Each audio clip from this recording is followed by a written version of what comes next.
Good morrow, my quixotic comrades. This is Khavalier here, and today you might notice I sound a little bit under the weather. That's right, I'm incredibly tired. I've been yawning all day, and I don't feel well. Hopefully that passes, but I might have to cut out little random bits here, and you'll notice that because I was yawning. In fact, I probably just cursed myself doing it anyway. Today, even though I feel down, I want to get a video out there, right? And we have an interesting weekly challenge. This is weekly challenge 137, 147, 137, I think. I don't know, whatever. It's called the season finale. But what it is it's a bunch of record attempts. And basically, the only way you win is by getting your name on the record board. And I guess that's at the end of the week. I don't really know how that works. But anyway, so what records are we going for? Well, we're going for the two records that kind of are something that play more to my strong suits. Because a couple of them are going to like Jewel and making like touching things in space and like doing it quickly, and I'm not that guy. I'm sorry, I'm not that guy. I can't do that. I can't do that right now. I will do it one day, but right now I can't do it. The ones we're covering are going to be launching a Kerbal, which is to say a Kerbal who is not attached to anything, as high as we can. They don't have to return safe. Now the only rules for that are that the Kerbal cannot be in a craft, and they don't have to land safely. Those are the only rules. That's going to be important in a minute, trust me. In fact, that's what's going on in the background right now, but we'll get to that in a second. The other one is going to be get to the island runway, or rather the runway island, as fast as you can. And since I'm doing a multi-stage, it doesn't have to land as one piece. It just has to land as the final stage, which it does. So that's a little bit less, we'll call it cheesy. So about the one that we're talking about right now, this one that we're looking at. Now, the issue with this one is I don't know that this really follows through with the spirit. I think the spirit of the challenge is specifically that you're trying to launch a Kerbal who is not touching a craft. However, the rules literally say sitting in a craft. They don't say anything about on a craft. The traditional method, the one that I tried initially, would be to use like rocket engines and just blast them up into the sky. And some of the more amazing records like 639, 699, these ones that are standing, are pretty good on that. Now, you do get a little variation between the runway and being on top of the craft, and launch pad versus runway being at different heights, and you're already at like 70 meters even from the launch pad, so that's to be disputed. It's not net difference, really. It's, you could technically, I think about it, you could jump on top of the KSC and probably launch, and it would technically be okay.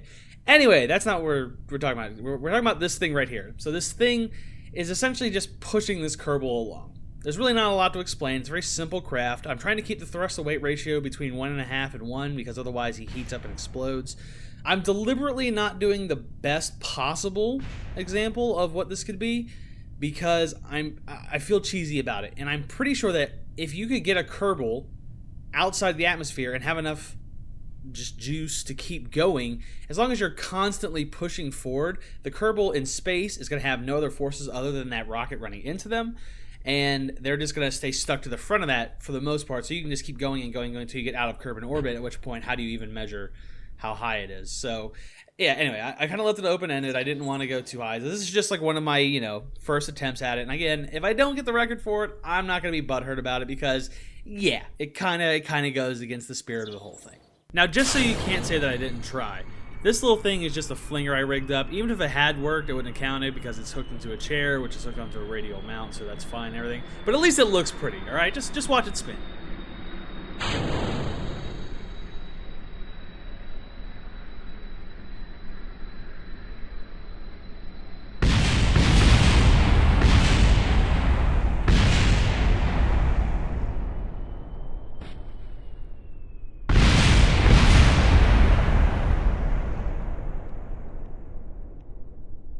Moving on, this will be the craft for the runway island. Is that what we're going to call it? The runway island, I think. The runway island speed record. Now, I'll have you know, this might seem a little bit hectic in my speech patterns. I'm trying to do this as I'm watching the edited cut, a la Scott Munley. That's a terrible accent. I can usually do it better than that, but whatever, who cares? So, this is the actual craft. Give or take a couple parachutes or engines, I think, on the final capsule there. These are just some failed attempts with my original design. We get to the final design in the slower clips later on.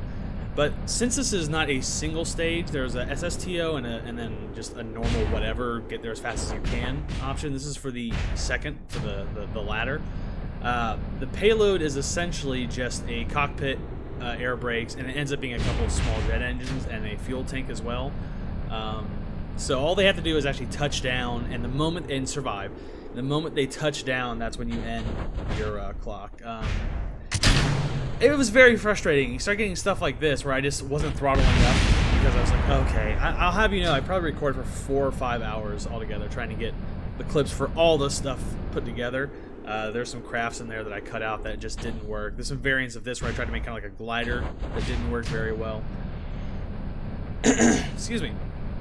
But the biggest challenge here is you'll notice there's a very feathery, it's kind of hard to tell in the sped up footage, but I have to very carefully feather my my pitch because this thing wants to flip. I make it flip at the end there. I realized after a while that I could use the leftover fuel to slow myself down rapidly, and that's the hardest part about this, is the deceleration. The deceleration is impossible, almost. But you have to be very careful with that. You have to keep it very near the horizon, but just a little bit above the apoapsis, or the prograde vector. So yeah, this was the hardest one to lose because we were right there on top of it, and then we just let go too high. So I started to realize we need to do this in the form of a suicide burn. We need to get as close as we can, and then just boom, just slam them down. And I figured my best bet for that was the smallest little engines. I don't know, they're little gray ones that are directional. They kind of I don't know, whatever.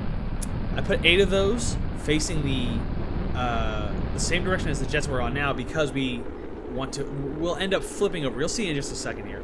And what we do is we essentially suicide burn right for the ground, and then you just got to time it out well. I've got 3 takes here. This is the very first time I ever did it. All right, so we have that's deployed. Then there go the jets. You can see the engines there. Not jets, they're engines. Oh, you know what? I actually got rid of the air brakes for this. So the original ones had air brakes. This one has 1 parachute. The next ones will have 2 parachutes, I believe. And you'll see the touchdown is right. Boop. So what was that? 54 seconds. It's only 9 seconds faster than the SSTO, which I want to commend the person who ever did that because that was amazing. Oh, we got to do a little celebration dance. Of course.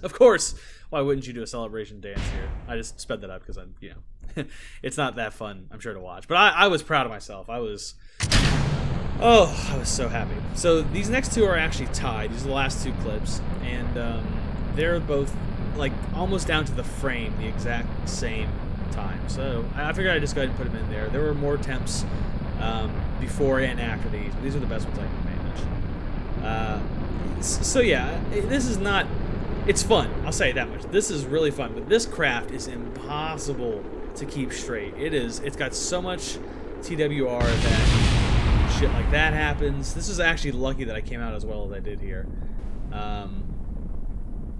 You see me throttling up to get ready for the suicide burn. Wow, I can't believe I actually hit 47 seconds. Spoilers, I hit 47 seconds.